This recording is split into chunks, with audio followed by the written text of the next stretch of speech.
Attention, vous écoutez un programme audioactif. Oh, touching! Jack Miller nudging him wide as well.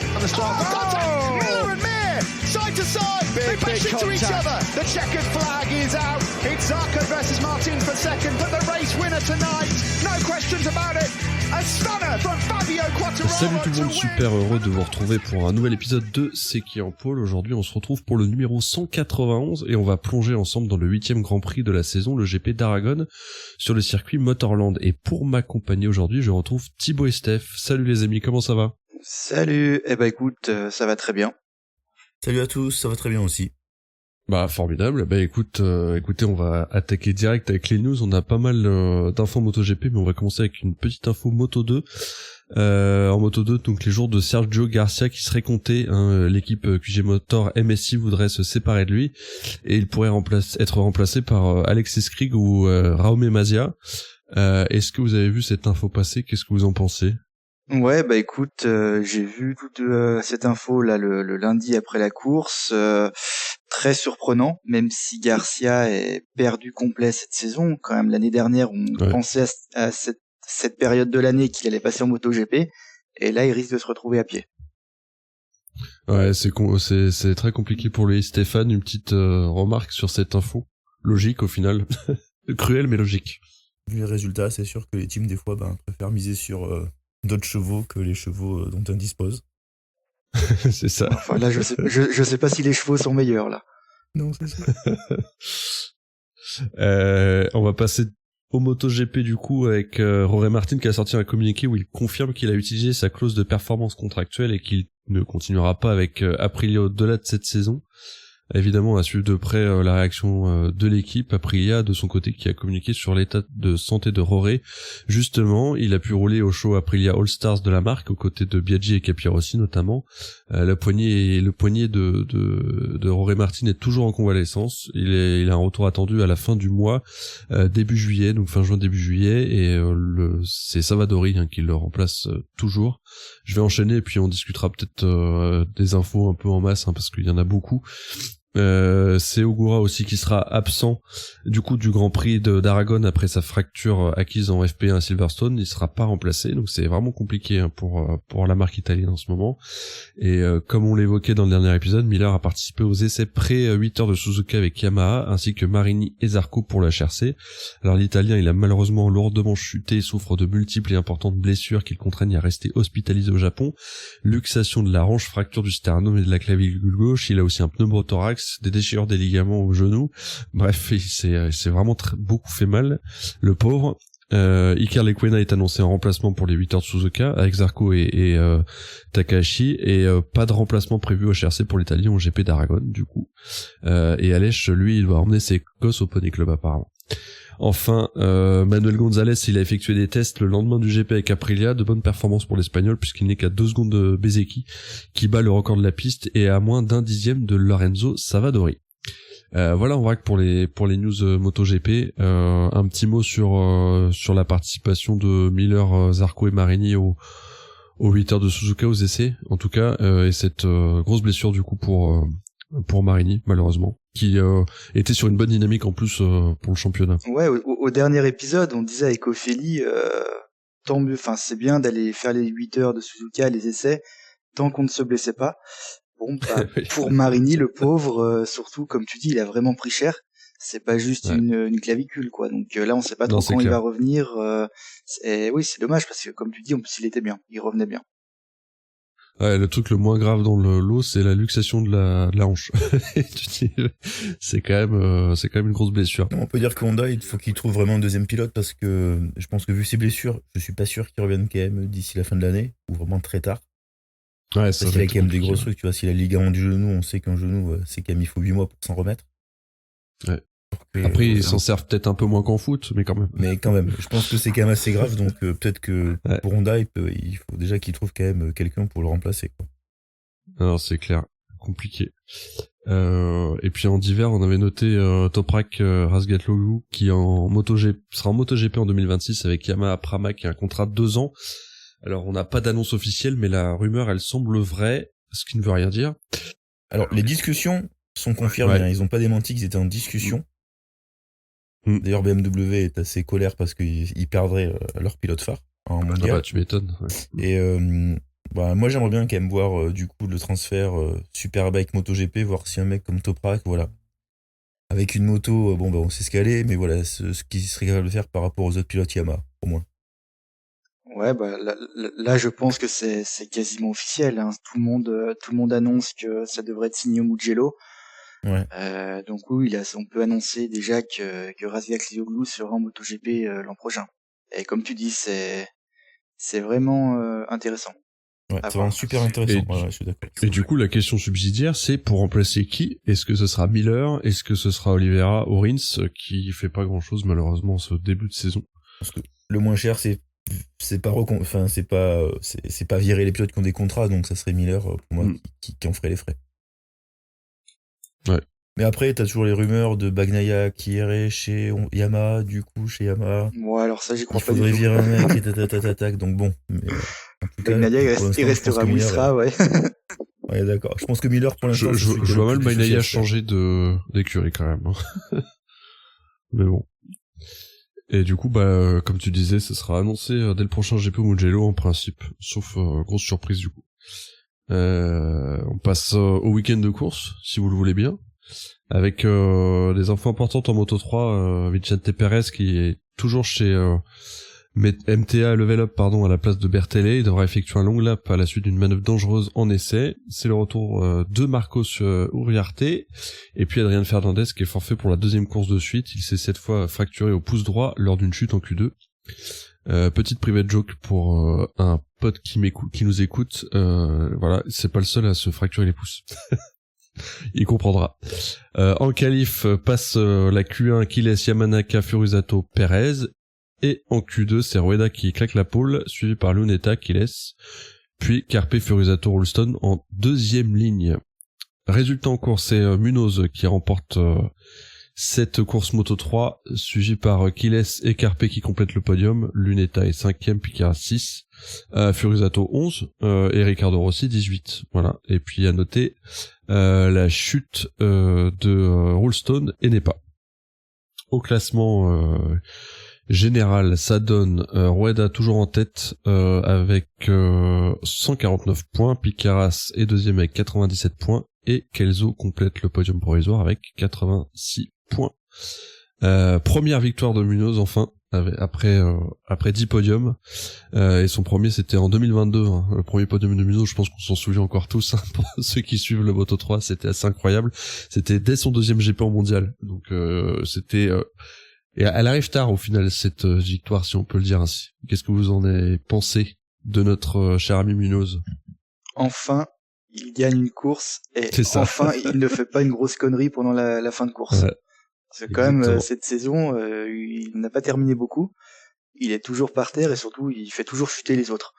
Il en avait terminé que 2 autres, Qatar et France. Mais non, après franchement c'est tant mieux pour lui parce que c'est quand même un très bon pilote. Là, il stagnait quand même depuis 1 an et demi, 2 ans. Maintenant, peut-être que ça peut un déclic pour lui, hein. Ça pourrait être un déclic. Ouais, surtout que c'est serré au classement, hein. En tout cas, jusqu'au 5ème, jusqu'à Furusato, c'est assez serré. Bon, alors c'est serré, entre Rueda et Picaras, c'est à 50 points d'écart, il a quand même un peu le temps de revenir. C'est serré pour la 3e marche du podium, disons. Mais c'est vrai que les 2 premiers, ils sont un peu plus loin, mais ouais, encore une fois, bonne nouvelle pour Munoz. Stéphane, qu'est-ce que t'en as pensé? Non, mais je suis d'accord, Munoz, il a fait une très belle course, il a su attendre, il a pas fait le foufou, et puis il a su attaquer comme il faut dans les derniers virages pour doubler Quiles, merci. Et non, je trouve que c'était une belle victoire, et c'était amplement mérité. Ouais, d'autant que c'était une course serrée, hein. Sur le dernier tour, on avait 10 pilotes qui pouvaient potentiellement gagner cette course et voilà, donc c'est une très très belle victoire pour lui. Quiles, il est encore 2ème, c'est le 2e podium en 4 GP avec la pole en prime. C'est aussi un très bon résultat pour lui, mais lui aussi il est un peu plus loin au championnat évidemment. Il est 8ème au classement provisoire. Ouais, mais sachant qu'il a fait que 4 courses, si je dis pas de bêtises. Ouais, sa première année par rapport aux autres, il fait mal. Non, c'est quand même assez dingue. La la course qu'il fait là, c'est quand même assez fou. Hein. Il mène quand même toute la deuxième partie de course et il termine deuxième. Il est vraiment pas loin de gagner. Il est à 5 centièmes de la victoire. Non, là vraiment, on en parlait depuis le début de saison, mais qu'on l'attendait pas mal. Et ouais, bon bah il nous montre qu'il est pas mauvais quand même. Non. Après bon, les médias disent est-ce que c'est le nouveau Acosta? Bon, on verra. Ouais, il gagnera pas autant de courses qu'Acosta sa première saison, parce qu'il en a déjà raté 4 sur 8 Grands Prix. Ouais, mais bon, il te reste encore plus de 10 GP, oui. donc. Ah, il y a d'autres clients devant. Ouais, mais en tout cas, je trouve que, non, je suis d'accord. Il fait là son arrivée, elle est phénoménale. Ah, c'est clair. Incroyable. Et Rueda qui, lui, pour la première fois en dehors du podium, hors sa casse au Qatar, bon voilà, il est bien parti aussi, notre ami Rueda. Même si encore une fois sur Aragon, c'est un peu en dedans, mais ouais, et encore, enfin, il aurait pas gagné, mais c'est surtout le dernier tour là, il fait une erreur et il aurait pu le 10e. Donc c'est surtout là, mais sinon il aurait terminé 5e. Donc sachant que les 8 premiers se tiennent en une seconde, bon, enfin, on va dire qu'il était quand même pas trop loin. Non, après pour moi peut-être qu'il a eu trop excès de confiance, il aurait peut-être pas dû mener toute la première partie de la course, il aurait dû laisser les autres détruire un peu les pneus et attaquer plutôt dans les derniers tours. Ouais, c'est difficile parce que depuis le début de saison il fait ça et ça fonctionne. Ouais, donc, mais là avec la chaleur, le grip, oui, non, c'est pas passé. Voilà, c'est pas passé, mais bon, comme je dis, il termine à 8 dixièmes de la victoire, donc... Ouais, on va pas reprocher à un pilote de Moto3 de pas attaquer, quoi. Non, mais après, surtout, il a de la chance parce que ses principaux adversaires, ils finissent pas devant lui, donc. Oui, puis il a de l'avance au championnat. Il peut faire une erreur, lui. Il a le droit. Oui. Exactement, il a 52 points d'avance sur Piqueras. Voilà, c'est pas mal. Surtout quand on voit ses résultats sur, encore une fois, la toute première partie du championnat. Il est tranquille, pour le moment. Et puis Piqueras qui, encore une fois, n'arrive pas à se battre pour la victoire. Cette dernière victoire date du Qatar. La seule où Rueda est tombé d'ailleurs. Enfin, il est pas tombé d'ailleurs, il avait cassé, ouais. Mais voilà, bon, beau deuxième, hein, podium provisoire. Il avait fait résultat blanc en France et en Grande-Bretagne. Donc je sais pas quoi ajouter d'autre. Ouais, bah c'est un peu décevant malgré tout, parce qu'en Angleterre, déjà, il était à peu près vers la 7e, 8e place toute la course. Bon, Furusato l'avait fait chuter dans le dernier tour. Et là, encore une fois, alors, il est dans le groupe de tête, mais il n'arrive pas vraiment à être devant. Voilà, on le voit pas de la course, en fait.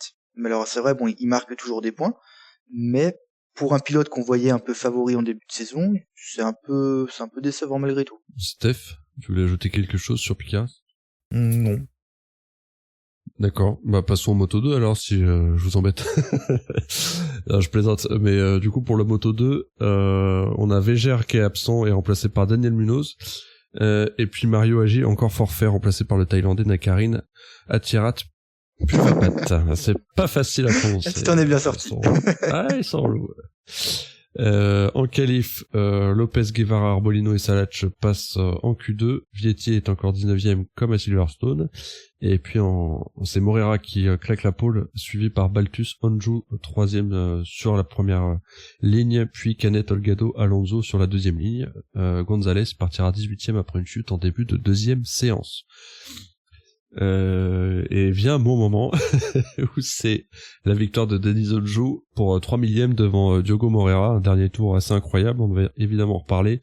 Barry Baltus complète le podium, Salach est 5e, Canet 6, Roberts 7, voilà par exemple, Olgado, Alonso, les 2 chutes, voilà, sur le premier tour en plus.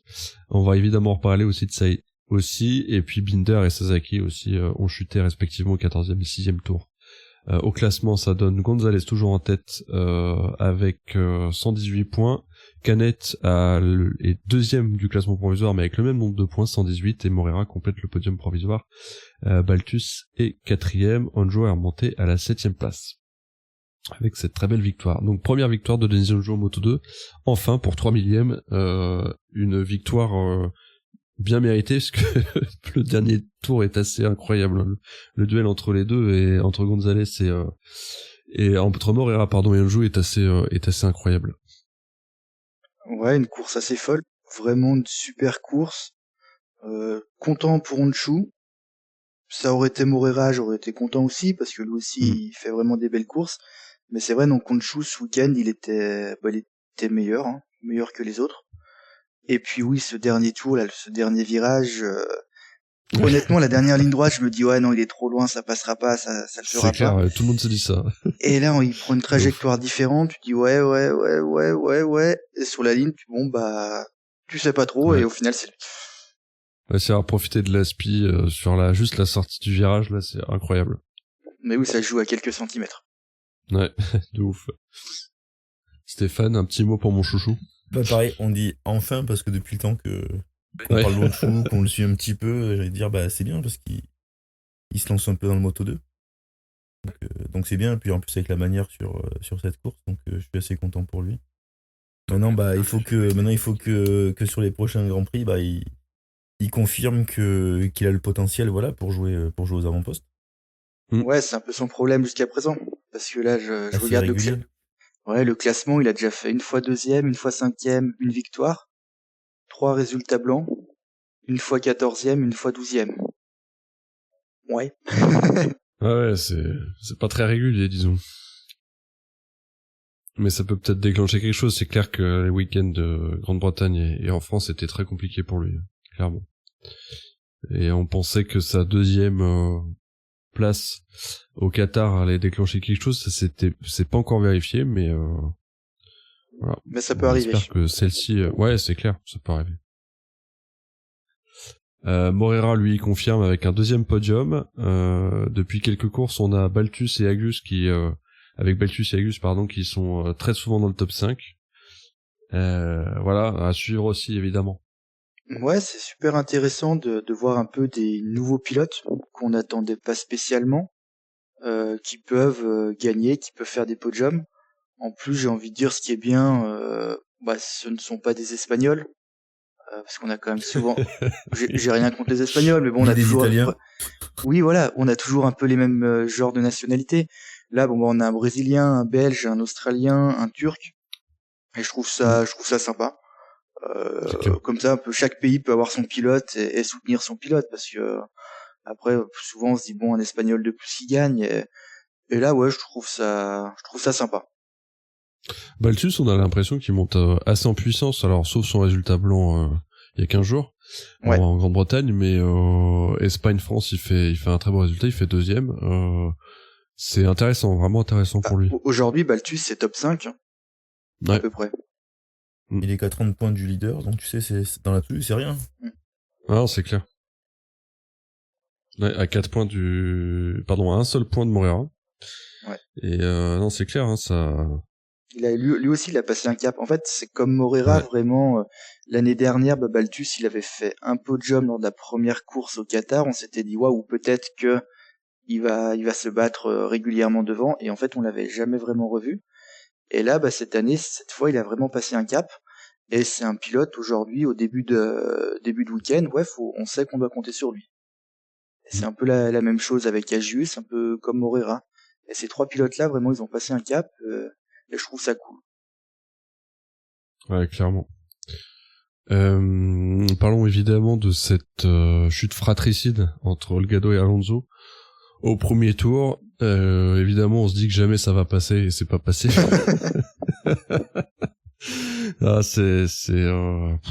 après, c'est aussi un manque de chance. Il y a un peu de tout, évidemment, dans ces premiers tours, parce que ça roule en paquet, etc. C'est une grosse connerie d'Holgado, là. En fait, faut pas trouver d'excuses, hein. C'est complètement raté. Et en plus, c'est marrant parce que, avec la vue de l'hélicoptère, tu vois ça, tu dis non, mais là, qu'est-ce qu'il veut faire? Mais ça va pas passer. Puis ce qui est pas de chance, ça fait tomber son coéquipier, en plus. Ouais. Bon, Alonso qui a pas grand chose à jouer, hein, dans cette saison. Non, mais c'est dommage, parce qu'il il était pas trop mal, ce week-end. Un petit mot, Stéphane, sur cette chute gaguesque, enfin ce contact gaguesque, mais dramatique pour la team en tout cas. Ah oui, comme on dit, ça serait passé, c'était beau, mais là c'est pas passé, donc je pense qu'il va se faire taper sur le doigt. C'est sûr que quand tu fais tomber ton coéquipier, ça fait quand même jamais rire les directeurs d'écurie, donc bon. prochaine fois, il appuiera un peu plus sur les freins. Il se dira qu'il y a d'autres virages pour passer les autres motos. Ouais, il suivra la bonne trage aussi, hein, parce que plutôt vraiment ça, sur la trajectoire, elle a aucun sens, quoi. Non, mais c'est ça. Après, tu vois, les gars qui arrivent de Moto 2, ils ont toujours les réflexes de dire, bon, allez, on peut envoyer un peu, tu vois, ça peut un peu faire le... Non, mais là, t'es en Moto 2, ça passe plus, quoi. Tu peux plus faire les freins non, à tes copains comme ça, quoi. Non, tu peux. C'est pas possible. Tu fais ça en séance d'essai sur un week-end d'amateur où t'es censé te confirmer, tu arrives sur les débutants, mais c'est tout, quoi. Tu fais ça à Carole, mais... C'est clair. En Moto 2, c'est pas possible. Non, puis surtout là, c'est premier tour. Enfin, c'est complètement, Ça n'a débile. aucun sens. On peut parler de Canet aussi. Oui, Canet Gonzalez. Ouais. Gonzalez, bon, qui partait assez loin sur la grille parce qu'il avait chuté en début de Q2, donc il partait à 18ème. Il termine 10ème, donc au final, c'est un moindre mal, j'ai envie de dire, parce qu'il prend quand même des points. Et surtout, c'est un moindre mal parce que Canet termine seulement 6ème. Et là, c'est un peu une déception.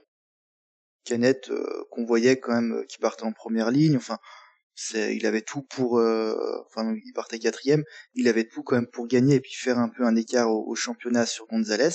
Et au final, on se retrouve après 8 grands prix ex-aequo entre les deux. Donc par contre, ça, c'est bien pour le championnat. C'est sympa de voir deux pilotes ex-aequo. Bah, ça va être intéressant pour la suite. Contrairement au Moto 3. Oui. Et au Moto GP. Oui, non, mais Et en GP, n'en parlons pas. Ça, on le savait déjà avant la saison. J'ai fait la transition.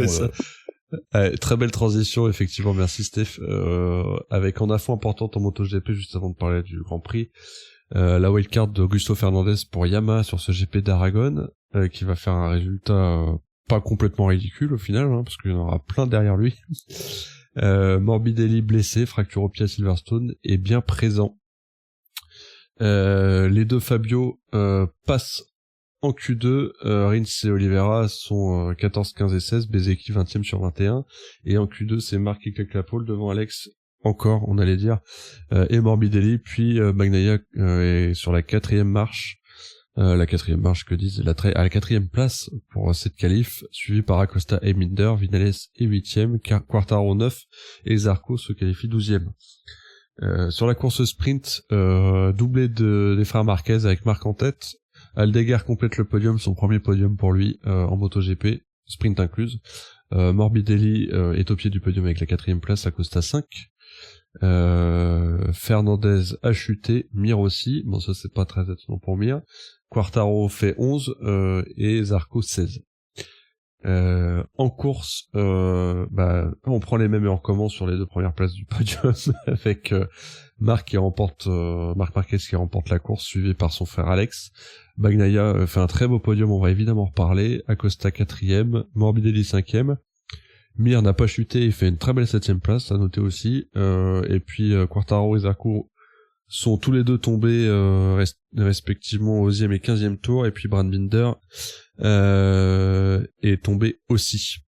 Voilà, Vinales est arrivé dernier. Voilà. Augusto Fernandez, du coup, il finit 13e devant Miller et Oliveira. Au championnat, ça donne, je vous le donne en mille, hein, Marc Marquez toujours en tête, avec 233 points, suivi par son frère Alex, 201 points, Bagnaia complète le podium provisoire assez loin, avec 140 points, et Morbidelli est 4ème du classement provisoire, avec 115 points, Zarco 6, Quartararo 10, voilà. Marc Marquez, il a tout gagné ce week-end, il était en tête de toutes les séances, entre le warm-up, les courses, les essais, les qualifs, etc. Bon, il a pas été premier en Q1. C'est nul.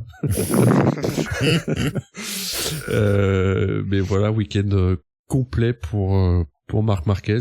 Alors c'est pas écrit dans le conducteur, mais de mémoire, la dernière fois qu'un pilote avait fait ça, c'était Marc Marquez lui-même aux Arsenal en 2015, c'est ça? Ouais, c'est ça, ouais. 10 ans sans voir un pilote qui gagne tout. Ouais. Sachant que je sais que lapsus révélateur, je sais que Pierre nous écoute et Bagnaia avait été très très proche de faire cet exploit l'année dernière, donc voilà, c'est pas facile de remporter toutes les séances d'un week-end, mais Marc l'a fait, voilà, à Aragon. Il y a pas grand chose à dire sur Marquez, hein, il est encore en maître. En plus, c'était un peu la course au bout de l'ennui pour la course longue, hein. Enfin, c'est mon avis. Ouais, je pense. Ouais, On peut le dire. Voilà, Marc est parti, suivi par Alex. Bagnaia a essayé de doubler Alex Marquez sans succès. D'ailleurs, Bagnaia a un peu bataillé, voilà, pour rentrer dans le top 3, et puis après, voilà, les chutes des Français, je veux dire, mais c'est sûr que la course en elle-même était pas, enfin, Marquez, on voyait qu'il dominait son sujet, il maîtrisait, enfin, à part lui, personne ne pouvait l'attaquer, quoi, en fait. C'était lui, là, sa seule menace. Depuis le début de saison, là, sur les 8 premières courses, c'est vraiment la pire course de la saison. La moins intéressante. C'est même clair. le week-end. C'est pour ça que j'ai même pas fait le résumé. Non, mais c'est pour ça, enfin, parce qu'en Thaïlande, on avait quand même Marc qui avait un peu joué avec Alex, on comprenait pas tout, donc bon, c'était sympa. Bon, il y a l'Argentine qui était pas super, États-Unis, bon, Marc doit gagner, finalement il tombe. Le Qatar, on se retrouve quand même avec Vignales en tête, le truc qui était complètement improbable. Enfin voilà, en France, c'est Zarco, c'est complètement incroyable aussi. En Angleterre, c'est Bezzecchi. Bon, bah là, il s'est strictement rien passé. Marquez est parti en tête du premier tour à la fin. Premier virage, voilà. Le seul suspense qu'il aurait pu avoir, c'est Marc Marquez qui a essayé à chaque fois de battre le record du tour. Et on se dit, bon, à trop attaquer, est-ce qu'il va tomber? Voilà, il en est capable. Mais il n'est pas tombé. Voilà, pour moi, c'était le seul suspense. Va-t-il tomber? Mais non, il n'est pas tombé. Encore la course sprint, encore au départ, il s'est retrouvé 3e. Le premier tour. Voilà, il a fait 4 tours derrière son frère. Dès qu'il a pu passer, il est passé. Il lui a mis 2 secondes. Allez, ciao. Et c'est bon. Mais non, sinon le week-end était quand même pas super intéressant. On a beau dire, enfin, on a quand même, on aura d'autres courses bien meilleures d'ici la fin de saison. Ouais, alors il y a peut-être quelqu'un qui est pas tout à fait d'accord avec cette analyse, c'est Bagnaia, parce il remonte sur le podium. Il était assez catastrophique le samedi, mais il claque le podium sur la course le dimanche. Très belle course et très beau réveil pour lui. On espère que qu'il va continuer dans cette dynamique. Olivier, quand tu finis 3e avec cette moto-là, est-ce que tu peux dire que c'est une belle course? Enfin, je suis désolé. Bah, pour lui, oui. Je fais la pique. Mais non, pour moi, j'ai envie de dire oui, quand même. Bah non, avec cette moto, quand tu sais que ton coéquipier met 10 secondes à tout le monde, tu te dois d'être second. On peut pas dire qu'elle fait une belle course. T'exagères. Ah mais là, le samedi, il a fini combien?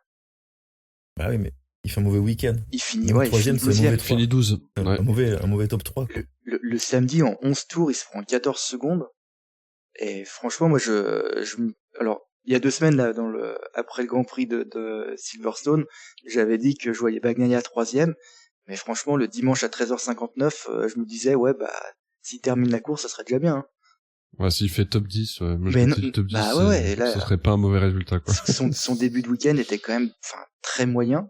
Mais même si en qualif, il était pas trop mal, mais parce qu'il est 4e en qualif. Mais la course de la sprint, là, je me suis dit, cette fois, il a complètement coulé et là, on le revoit plus. C'est fini. Alors après, c'est pas l'homme du samedi et je crois qu'il a quand même eu quelques problèmes parce qu'il a dit que entre le samedi et le dimanche, il avait trouvé d'où venait son problème et c'est pour ça qu'il faisait top 3. Donc apparemment, il a eu. Ah bah oui, parce que le samedi. Il a eu un petit souci de réglage, mais après. Il se prend 14 secondes en 10 tours. Moi, c'est pas un bon résultat. Oui, mais en fait, là, j'ai envie de dire. Oui, non, mais je vois ce que tu veux dire. En début de saison, c'est peut-être ce qu'on aurait dit. Mais là, quand on voit ces 3 derniers week-ends, 3e, c'est bien pour lui.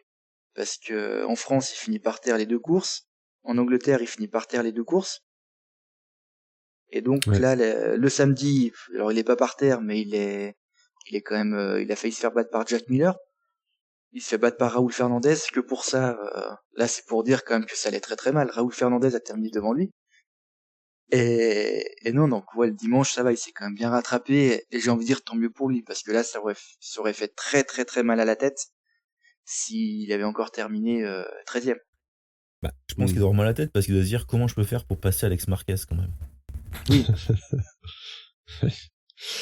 Alors c'est vrai. Non, mais c'est vrai. En fait, il a jamais réussi à pouvoir.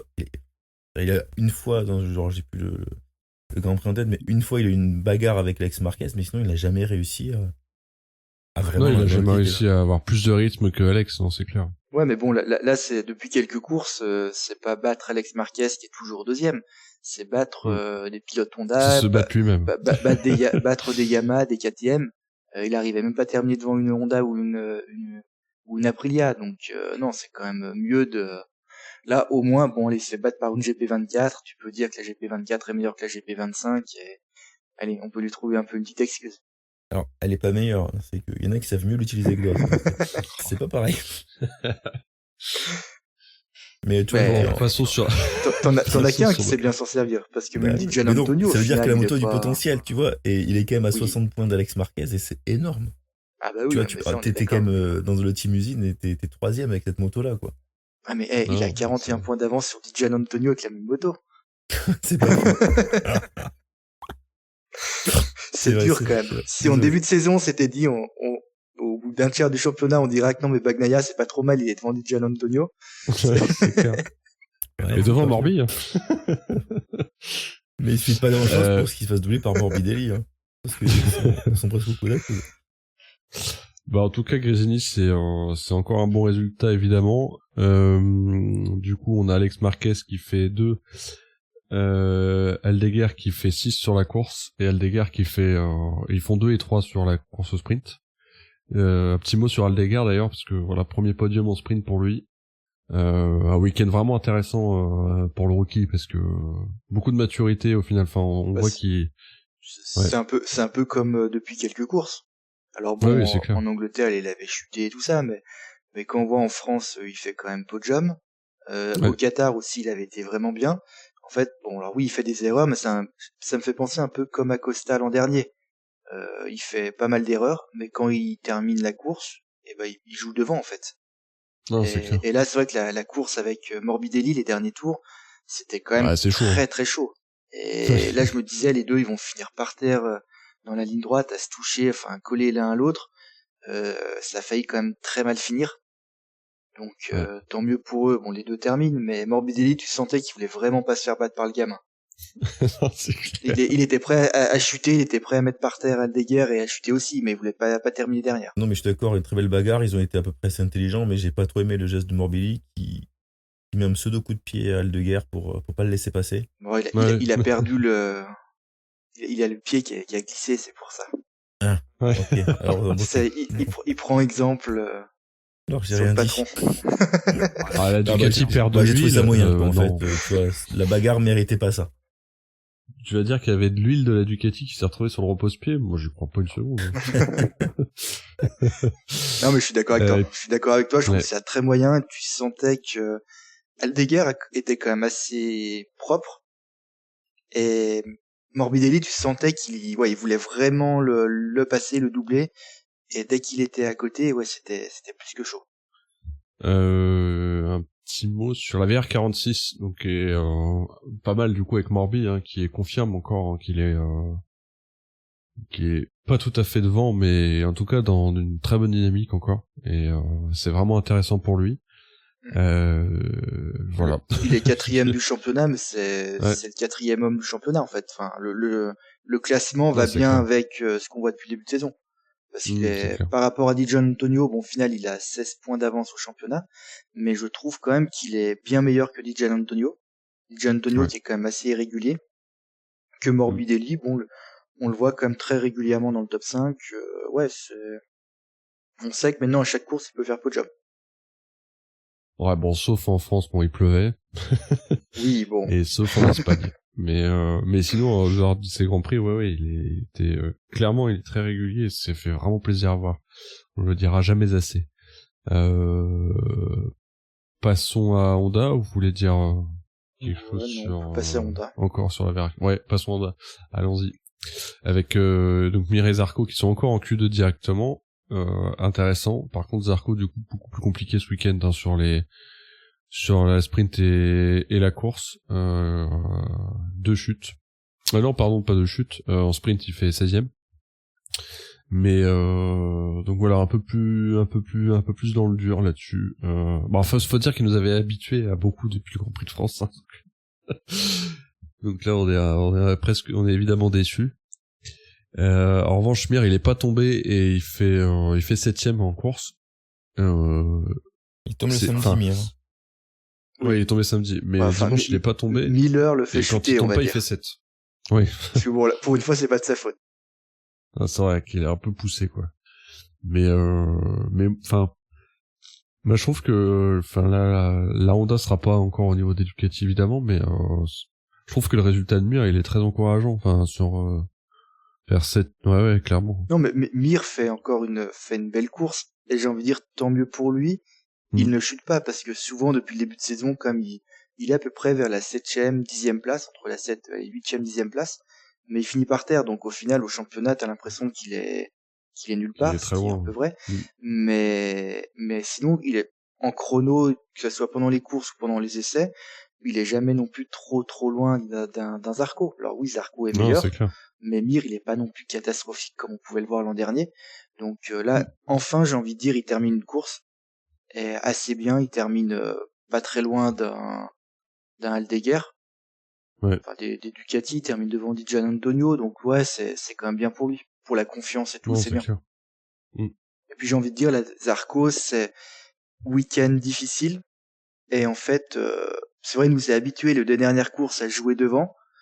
Là, bon, il est 16e lors de la sprint et ensuite il chute, mais il était 14e ou 13e, je crois. Sa vraie position, j'ai envie de dire, c'est entre les deux. Ça sera pas joué tout le temps le top 5, mais ça sera pas non plus 15e. Ça sera vers la 10e place. Du top 10, Et j'ai envie de dire, en fait, ce qu'a fait Mir, c'est le niveau de la Honda. À peu près 7e. Ouais, c'est clair. À la régulière, c'est 7e. Et c'est dommage que Zarco, il ait pas réussi à attraper ce wagon-là, quoi. Qui est la modèle du potentiel. Malheureusement, on sait que ça sera pas à toutes les courses où Zarco pourra être devant. Mais au moins dans les roues des autres Honda. Mais comme tu disais Thibaut, c'est une bonne nouvelle pour la moto, quoi. Clairement. Et tant mieux, il n'y a pas que Zarco qui arrive à faire des résultats. Exactement, ouais. Et même là, c'est dommage, ce qu'on disait au début, que Marini soit blessé. Parce que Marini aussi, là, il faisait des bonnes courses, on va dire, à peu près 10-11e à toutes les courses. Donc non, c'est quand même c'est positif pour Honda de voir un peu tout le monde qui réussit à s'en sortir, enfin à faire des meilleurs résultats que l'an dernier et à progresser. Sauf Chantra. Maintenant, le casse-tête de Honda, ça va être de trouver un 4e pilote qui soit à peu près au niveau des autres. Mais... Ouais, parce que c'est bien gentil d'avoir un asiatique par rapport au sponsor, mais là Chantra, il est pas bon du tout. Enfin, c'est dur. Voilà, depuis le début de saison, en fait, il est toujours dernier. Il n'arrive pas à battre. Alors si on avait eu, je crois, c'est en Thaïlande, la première course où il était bien.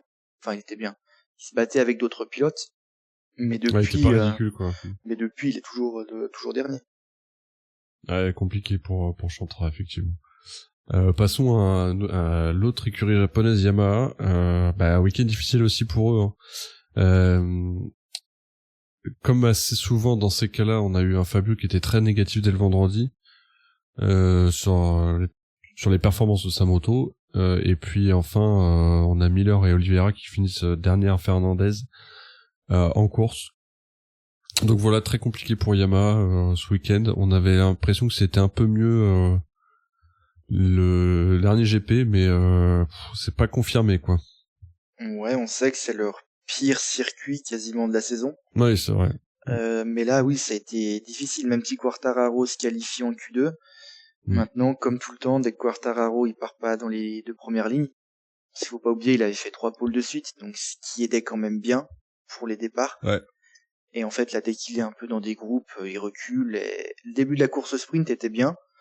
Et puis ensuite, il est descendu et il y arrivait plus. Là, son problème, c'est que ce qui m'énerve en lui, c'est que dès qu'il arrive pas à être dans les 3 premiers, il se désunit, il s'énerve, il tape sur la moto, il n'y arrive pas, et puis forcément, c'est ça en fait. Ce comportement, ça mène rien de constructif, et je pense qu'après, il rentre dans une spirale un peu infernale du week-end, et puis il arrive à plus rien faire. Mais oui, c'est parce que là, cette gestion des émotions qu'il peut avoir d'un week-end à l'autre, quoi. Tu fais 3 pôles de suite, ok, là t'es pas très bien, mais je crois qu'il est 8e ou 9e de la qualif. C'est pas non plus une catastrophe. L'an dernier, il arrivait même pas à passer en Q2. Là, il passe direct, il passe en Q1, mais il arrive à se qualifier en Q2. C'est pas si mal terminé sur les 3 premières lignes. Et en fait, dès le début du week-end, on sait que ça va être difficile. Avant la course, là, il dit à Canal, ça va être c'est impossible de terminer dans le top 5. Oui, ok, mais en fait, oui, c'est ça, il est négatif dès le début, tu sens qu'il va pas être bien, quoi. Oui, puis il y a des façons de dire que tu vas pas faire top 5. Tu peux dire, on vise la P7, on vise la P8, ce que Zarco sait très bien faire. Et après, la question, de soupirer. Tu peux faire top 6. Ouais, puis t'as surtout la question de Canal est complètement conne aussi, faut le dire. Oui, c'est lui vrai. dire ah vous avez jamais fait mieux que 5e en 2019, vous étiez tout jeune à l'époque, c'était votre première saison. Oui bon bah ok, mais tu lui dis pas ça 3 minutes avant la course. Non, c'est vrai. Non, mais Je sais bon, pas, moi, sur ta réponse, tu peux être positif, dire écoute, Oui. moi aujourd'hui, je vise le top 10 parce que la moto, voilà, le circuit, ça permet pas. Puis dire de suite, oh non, c'est nul, je vais pas y arriver. Enfin, tu vois, c'est. Oui, c'est ça. Enfin, Bah, tu Ouais, sais, c'est un peu son t'essaies problème. de faire Mais... autre chose que tomber dans cette spirale Tu vois, Zarco, bah, il dit, bah, je sais Oui. pas, même si c'est pas possible, je vais quand même donner le meilleur de moi-même. L'autre, c'est pas du tout le même état d'esprit. Hein. non, c'est vrai. Mais surtout que ça fait plusieurs saisons maintenant que c'est comme ça. Et en fait, on a l'impression Bah, en plus, oui. qu'il évolue pas. Et c'est pas comme si, depuis le début de saison, il terminait toujours 15e. Là, bon, oui, il reste sur des belles performances, même s'il y a eu l'abandon, que ce soit en France ou en Angleterre. Mais en Angleterre, il aurait gagné. Donc en fait, le gars, même après une victoire, il aurait été négatif dès le vendredi. Et c'est ça que je trouve dommage. Et après, même je sais pas, son comportement là quand il chute, il veut traverser la piste, mais réfléchis un instant. Enfin des fois Mais comme tu dis, Tib, en plus, c'est pas nouveau. Enfin, Mais c'est ça. son problème de communication, c'est que ça date pas d'hier. Hein. Enfin, c'est pas ce week-end. Ça fait ça fait au moins 2-3 ans qu'on en parle. Et hein. c'est ça. Et là, quand même, de ces 3 dernières chutes, je trouve ça complètement fou à chaque fois le comportement qu'il a avec les commissaires. Ouais. Que ça soit en France où là, il veut traverser la piste. En Angleterre, il reste au bord de la piste à pleurer. Enfin, mais là, si t'as pas le commissaire qui lui dit non, ne traverse pas la piste, il traverse la piste alors que t'as des motos qui sont encore là. C'est interdit, hein, de traverser la piste. Mais oui, mais c'est ça. T'es pilote MotoGP, tu connais la règle. Oui, ça te fait chier. Oui, t'es à l'entrée des stands, t'as juste à traverser la piste, sinon tu dois attendre peut-être une demi-heure à la fin de la course ou passer par un tunnel ou un pont à 300 mètres, d'accord. Mais malheureusement, c'est comme ça. C'est un navette, comme tout le monde. Non, mais c'est ça. Après, là, et c'est pour ça, là, j'ai trouvé, comme si en fait, il pétait un peu les plombs quand il chute. Alors, je veux bien les émotions, tout ça, mais c'est comme le seul pilote qui fait ça à chaque fois. Ouais, mais c'est là où il y a un problème, c'est que tu devrais te faire recadrer par ton équipe. Et c'est ça.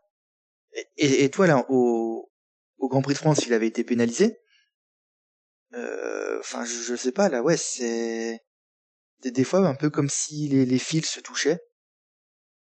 Et je trouve ça dommage parce que, ouais, puis c'est vraiment dommage parce qu'on sait que c'est pas un méchant, c'est pas un pilote méchant, c'est un bon pilote et tout, mais des fois, oui, un peu comme si, dès que ça va pas, en fait, il arrive pas à se remobiliser tout de suite. Ouais, en plus, psychologiquement, plus t'es négatif dans ce que tu racontes, et moins tu l'es dans ce que tu racontes aussi, forcément, je pense que le cerveau, après, c'est peut-être de la psychologie de comptoir, et c'en est d'ailleurs, mais essayer de tirer un peu de positif dans un week-end où tu sais que tu vas pas performer, au moins, ça t'encourage à avancer, quoi. Et là... Ou même si tu l'es pas devant les médias, mais c'est vrai que devant les médias, des fois, c'est un peu trop... Puis surtout, avec lui, c'est du jour au lendemain, tu peux passer, ça va bien, bah non, on est incapable de faire quelque chose, on va essayer de faire dans le top 10, mais bon, voilà, on sait que ça va être impossible, machin. Mais oui, parce qu'au Royaume-Uni, on l'entendait quand même, à l'entendre, la Yamaha était au niveau de la Honda, quoi. Et, oui. en fait, non. Maintenant, après tout ce qu'il dit, il a raison aussi. Parce que quand on voit que ce soit Miller-Oliveira, là, qui termine derrière Augusto Fernandez, c'est quand même pas bien bon. Et en fait, il a raison, au fond, il a raison. Tout ce qu'il dit, il a raison. C'est peut-être la façon de le dire, et surtout aujourd'hui, dans un monde de communication, de médias, où dès que tu dis le moindre truc, tout se sait, puis tout est amplifié. C'est pas comme il y a 20 ans en arrière, on va dire, où t'as 3 médias, 2 journalistes qui t'interviewent, et où tu sais que ça va pas faire d'histoire, que là, en fait, à chaque fois, voilà, ça fait un peu comportement, comme on disait, un peu, ouais, d'enfant gâté, je sais pas, mais c'est ça, en fait. Alors après, bon, d'un côté, c'est bien. Surtout qu'il est en Team Factory, c'est pas, il est pas dans un team satellite où il a un peu plus de liberté de parole, forcément. Là, il représente la marque, il y a tout un enjeu autour de ça, donc, Après, ce qui est bien, c'est qu'il a pas de langue de bois. Contrairement à d'autres pilotes, I'm very happy ou I'm not happy. Tu vois, au moins, là, il dit ce qu'il pense. T'as langue de bois et bon et langue de je sais pas quoi, mais parce que Zarco il a pas de langue de bois, mais il dit ce qui se passe, il dit ce qui est. Il a pas, tu vois, c'est clair. Il dit la vérité, tu vois, il dénonce aux médias, voilà, c'est comme ci, c'est comme ça, mais pas de la même façon. Moi je pense que Quartaro il a pas de langue de bois, mais c'est c'est pas comme ça qu'il faut s'exprimer. Hein. Bien. Bon, Miller et Oliveira, du coup, compliqué aussi. Derrière Augusto Fernandez, qui nous fait 13e à la course du dimanche. Donc voilà, bref, compliqué pour Yamaha. C'est ça. KTM, alors il y a une petite bullet point qui dit le réveil. Je trouve que c'est un petit peu exagéré, même si Acosta fait 5e et 4e, son meilleur week-end depuis le début de la saison. Binder est 5e jusqu'à sa chute en course, son meilleur week-end aussi. Et puis Vinales c'était 8e avant sa chute, là aussi assez positif. Malheureusement sur le résultat final, c'est pas, enfin c'est pas ça quoi. C'est quand même ballot qu'ils soient aussi nombreux à chuter. Oui, mais en fait, j'ai envie de dire, vu ce qu'ils nous ont fait à Silverstone, où là ils étaient mais à la rue complet, enfin on les avait vus nulle part de tout le week-end, là ils ont quand même souvent été dans enfin Acosta surtout, dans le top 5 tout le week-end. Binder, c'est la première fois comme de la saison où on le revoit, on va dire, à son niveau, même s'il chute. Et Vignales, j'ai envie de dire, il confirme un peu, même si son début de course était difficile, en fait il confirme un peu ce qu'on voit depuis 4-5 courses avec lui. Un bon pilote pour être un bon top 10. Ce qui n'était pas donné il y a encore quelques courses. Maintenant, c'est une écurie étrange, avec des résultats étranges en fait. Mais en fait, c'est d'une course à l'autre, ils sont capables du meilleur comme du pire. C'est ça. Un peu comme Yamaha au final. Tu vois qu'il y a moins de moyens, il y a moins de trucs, il y a moins de développement, moins d'évolution. Un coup ils sont derniers, un coup ils vont jouer pour la victoire. Tous les pilotes sont là, enfin c'est super étrange en fait cette écurie. Maintenant oui, c'est un peu comme Yamaha en fait, on sait pas trop à quoi s'attendre le vendredi. C'est ça.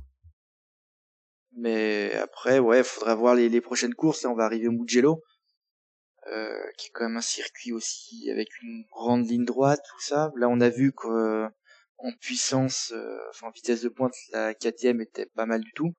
C'était difficile de doubler Acosta. Donc faut espérer pour eux quand même qu'ils arrivent à continuer, on va dire, sur cette lancée.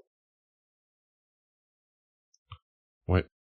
Et on va terminer sur Aprilia du coup, avec Bezzecchi qui chute en début de Q1, qui part 21e mais qui fait 2 très belles courses, quand même, 8e les deux, sur le samedi et le dimanche. Assez encourageant aussi pour lui, évidemment, il avait gagné en Grande-Bretagne, voilà, à suivre, et aussi pour Bezzecchi. Ouais, Bezzecchi, pour moi, derrière Marc Marquez, c'est peut-être celui qui fait les meilleures courses.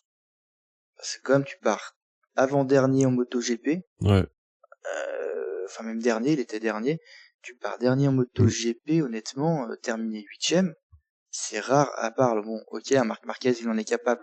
Ou un pilote avec une Ducati, il serait capable de remonter. Mais là, pas grand monde l'aurait vu se dire, il va terminer 8e. Et les deux courses, il est pas mal du tout. Et même c'est pour ça que c'est positif pour Aprilia, déjà, après Silverstone. Là, à nouveau, même si ce n'est que 8e, tu te dis, le gars, il fait quand même 2 très belles courses. Pour eux, pour toute l'équipe, c'est quand même, c'est bien. Pour Jorge Martin aussi, quand il va revenir. S'il revient. Et puis, pour dire aussi, même Raúl Fernandez, il est 13e, il est 3e en Q1, il est quelques millièmes de passer en Q2. Et il termine 2 fois 10e. Donc pour lui, alors 2 fois 10e, c'est pas exceptionnel, mais pour lui c'est bien. Parce qu'il y arrive très peu, très rarement. Ouais. Puis en plus là, t'avais Ogura qui était blessé, Martin toujours pas là. Donc Aprilia, ils vivent des moments difficiles, donc là entre Silverstone et puis cette course-là, c'est quand même positif. C'est clair. Non mais je suis d'accord, c'est une très belle course de base, qui part dernier et qui finit top 8. La moto est là. Dommage s'il se qualifie mieux, peut-être qu'il aurait pu jouer, on ne sait pas, peut-être le podium. On sait qu'il est capable d'aller chercher la victoire. C'est vrai qu'on le dira peut-être, en tout cas je le dirai peut-être à chaque épisode dans lequel je serai là, mais là c'est con qu'il n'y ait pas un Martin, quoi, tu vois. Qui pousse encore plus la moto. Parce qu'au final, on sait pas vraiment ce que vaut cette Aprilia. Ouais, on sait, ouais. Et après Bezzecchi, c'est pas un peintre non plus, hein. Connaissant Bezzecchi, tu te dis, il est pas mauvais, mais malheureusement, l'an dernier, il avait pas été exceptionnel avec la Ducat. Et là, il est quand même assez irrégulier, mais il en a quand même gagné une. Ouais, Martin, bon, bah voilà, il est champion du monde, on connaît, on sait qu'il peut être très performant, donc c'est sûr que moi j'aimerais voir quand même un mec comme ça au guidon de cette moto.